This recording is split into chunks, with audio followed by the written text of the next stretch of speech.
Amrita international institute of hotel management இந்தியாவிலேயே முதன்முறையா சர்வதேச பல்கலைக்கழக சான்றிதழோட வெளிநாட்டுல பயிற்சி மற்றும் வேலை வாய்ப்பு பிஎஸ்சி மற்றும் டிப்ளமோ கோர்சஸ்க்கான அட்மிஷன் ஆரம்பிச்சாச்சு. Amrita international institute of hotel management, Hopes bus stop, Peelamedu, Coimbatore.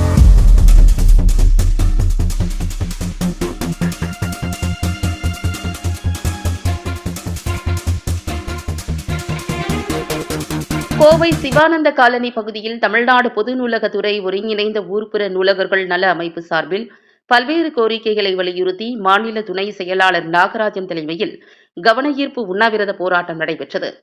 Kovai மண்டல அளவில் நடைபெற்ற கவனஈர்ப்பு ஆர்ப்பாட்டத்தில் கோவை, நீலகிரி, ஈரோடு, திருப்பூர், நாமக்கல், சேலம், கரூர், தருமபுரி உள்ளிட்ட பல்வேறு மாவட்டங்களைச் சேர்ந்த நிர்வாகிகள், உறுப்பினர்கள் உட்பட ஏராளமானோர் கலந்து கொண்டு பல்வேறு கோஷங்களை எழுப்பினர்.